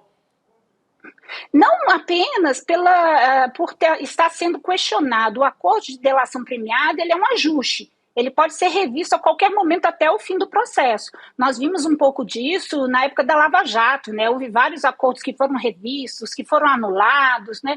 Então, existe aí um jogo processual, um jogo procedimental que está em curso e que as garantias, o que foi prometido ou não, pode sim ser revista. Perfeito. Muito bom. A gente também trouxe, né, ao longo aqui da tarde, a respeito das divergências. Também foi um ponto que a Juliana chamou a atenção, a própria Carolina Brígido, sobre a divergência, né, de Luiz Fux. Então, a gente teve um único momento durante essa tarde, quando estavam sendo discutidos esses pontos, né, Rodrigo? Se ia para o plenário ou ficaria na primeira turma, não é isso? Exatamente. Aí foi o único momento que houve um voto divergente. Em outros momentos também, Chico, houve uma divergência, mas sem divergir no voto, somente na argumentação, né, a respeito do foro e também na delação de Mauro Cid. Sim, não, eu ia só perguntar para a doutora, aproveitando esse voto divergente do Fux, e ela até citou rapidamente, é possível, vamos dizer que termine lá para setembro, outubro, por ali, o julgamento, os advogados vão tentar recorrer ao plenário do Supremo? Isso é possível ainda? Ou encerra tudo na primeira turma, doutora? É possível recurso para o plenário do Supremo Tribunal Federal, e é interessante notar que o Supremo atua em duas instâncias decisórias. Ele tem uma instância presencial, que é o que nós assistimos hoje o dia todo, e tem uma instância virtual. É curioso porque a defesa dos acusados apresentou várias exceções de incompetência, nas quais ela discutia essa questão do foro, da competência do Supremo, do plenário do Supremo Tribunal Federal, do impedimento do ministro Flávio Dino, do ministro Cristiano Zanin e do ministro Alexandre de Moraes. Antigamente, até final de 2020, todas essas questões preliminares, elas acabavam sendo decididas monocraticamente pelo relator do caso. Com o plenário virtual, que é essa instância virtual de julgamento, todos os ministros podem decidir também. Então, abriu-se uma sessão extraordinária de 24 horas, na qual o plenário já tinha apreciado essas preliminares e essas arguições de incompetência. O único voto divergente foi do ministro André Mendonça, que acabou acatando a tese de impedimento do ministro Flávio Dino, por conta de uma ação movida pelo Flávio Dino contra o ex-presidente Jair Bolsonaro. Ele fez uma analogia do Código Civil para o Código Penal, né, achando que aquelas hipóteses de incompetência, de suspeição do Código Penal não eram taxativas, eram apenas exemplificativas.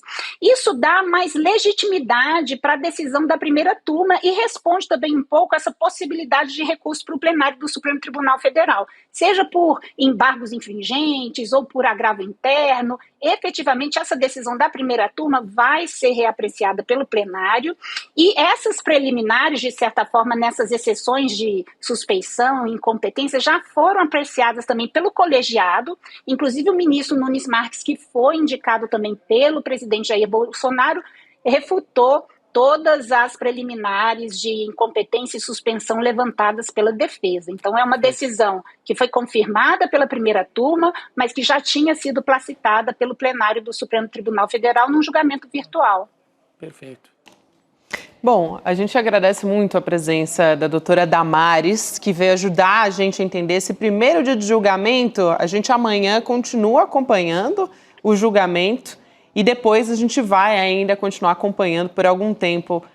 Rodrigo, você até falava, né, sobre o tempo que levava o julgamento. A gente tem alguns especialistas, o próprio advogado que vem semanalmente aqui conversar com a gente, criminalista, o Cacai, tem uma perspectiva de que termine ainda neste ano, antes de 2026, antes do ano de votação, né, do ano eleitoral, sim, que a gente decide o presidente no ano que vem. No ano que vem, exatamente.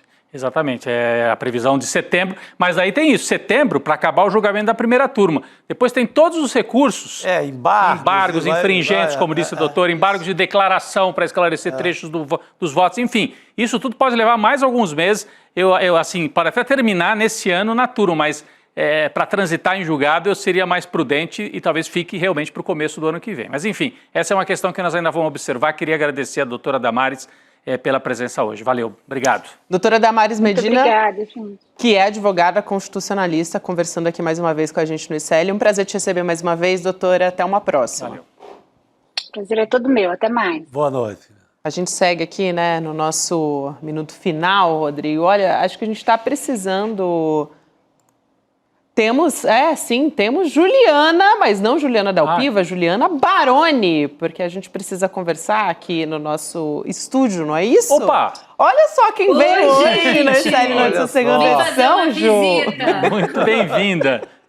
Muito bem-vindo. O Rodrigo até assustou aqui, Ju, do meu lado. Eu falei, Juliana, ele, eu achei que fosse a Dalpiva que ia voltar com alguma informação de Brasília. A Dalpiva tá, vocês todos, desde cedo eu tô acompanhando, viu, a transmissão desde muito cedo, desde o Desperta, e hoje a gente gravou o programa Precisamos Conversar, que é o motivo de eu estar aqui hoje. Então a gente, durante a gravação do programa, que foi mais ou menos por volta da hora do almoço, eu fiquei com um olho na pauta, outro olho na transmissão para não perder nenhum momento. Vocês estão de parabéns, a transmissão foi absolutamente fantástica até aqui e amanhã continuo de olho para saber esse resultado, porque é um momento histórico, né, para a democracia do Brasil.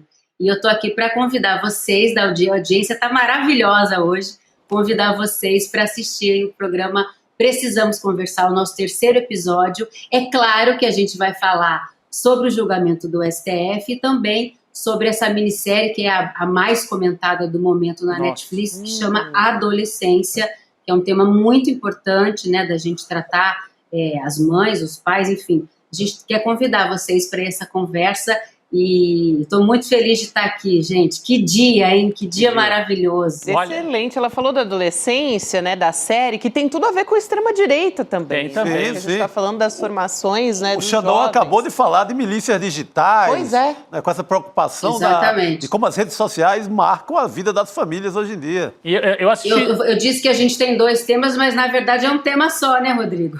Não, eu ia só dizer que eu assisti nesse fim de semana a série, tem 4 capítulos e é, assim, sensacional.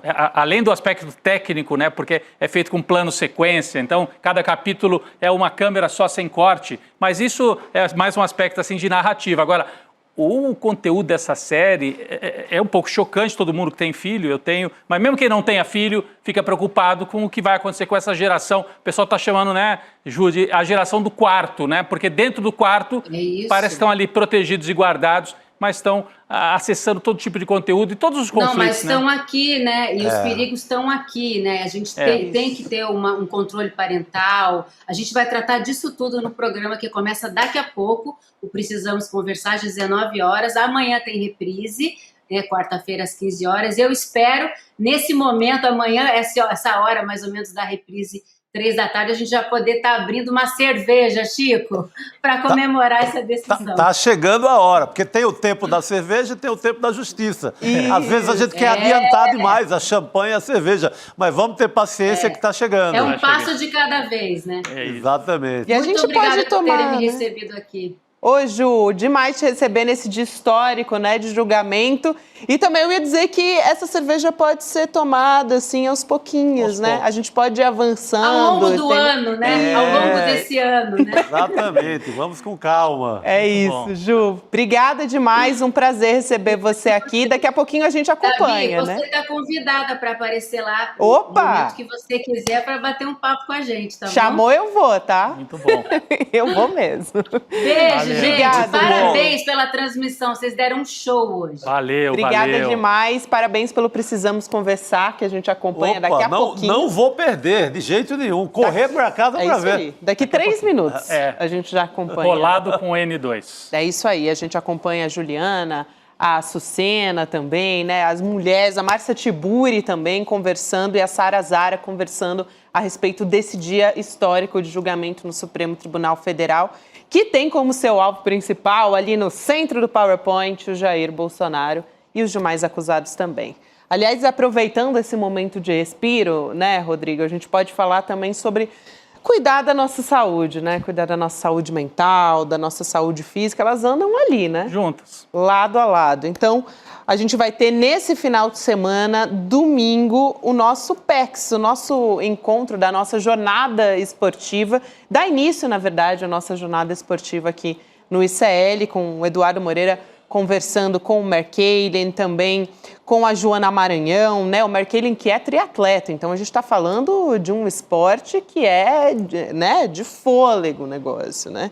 A gente também conversa com outros atletas ao longo dessa jornada e ouve a experiência deles, a Formiga, que é uma grande profissional e jogadora, e para aprender com eles, né, a psicologia do esporte e da ciência da superação, como que a gente pode aplicar na nossa vida também. Então fica o convite para todo mundo. Domingos. Rodrigo. Pode se inscrever pelo QR Code, a gente sempre lembra, põe um celular aí na tela da televisão, se você estiver acompanhando na televisão, ou então icln2.com.br. Seja no QR Code ou no link, coloca o e-mail e aí a equipe do ICL vai te lembrar no domingo, quando estiver perto da hora do programa, e você, olha, tá na hora. E aí você entra e assiste 8 da noite, o Edu Moreira trazendo aí PEX, Psicologia do Esporte e Ciência da Superação. Isso aí, então icln2.com.br ou no QR Code para você garantir a sua vaga, junto com já 20 mil que garantiram, 20 mil inscritos que vão assistir de graça. Vamos nessa, Rodrigo Viana, Chico Sacchi, hoje. Super maratona. Falar em maratona do esporte da cabeça concentrada, né? Maratona jornalística hoje. Maratona jornalística. Que continua amanhã. Liderança quase o dia inteiro, né? Do ICL Notícias, entre canais jornalísticos de internet. Maravilhoso. E não acabou não, vamos de Precisamos Conversar agora. Vamos conversar. Ah, sim. Os eminentes co-apresentadores, colegas aqui. Com toda a vênia, Com toda a vênia, nós podemos nos retirar nesse momento. Vamos e abrir para que as... Precisamos conversar, esse é o chamado. No caso do Chico e meu, nós vamos ouvir as mulheres debatendo agora. Totalmente. No comando da Juliana Baroni. Vamos acompanhar amanhã também, a gente está de volta de manhã com a cobertura do julgamento. Vamos lá. Até amanhã. Quem nunca teve vontade de jogar tudo pro alto e desistir? Eu, sinceramente, umas 3 vezes por semana tenho. É brabo, né? E cada um enfrenta desafio, dificuldade numa área diferente da vida. Eu acho que uma maneira da gente superar isso é através do esporte, através dos ensinamentos que os esportes trazem para a nossa vida. A gente resolveu fazer um grupo que vai aprender com os maiores profissionais do esporte do mundo e, além disso, vai estar junto ali, tendo programas de treinamento, tendo aulas, tendo um acompanhamento para poderem caminhar nessa direção da superação pessoal. Esse programa começa no dia 30 de março, às 8 horas da noite, com uma aula inaugural aberta com Mark Allen, o maior triatleta de todos os tempos. Ninguém pode deixar de assistir essa aula incrível. Um abraço e até lá.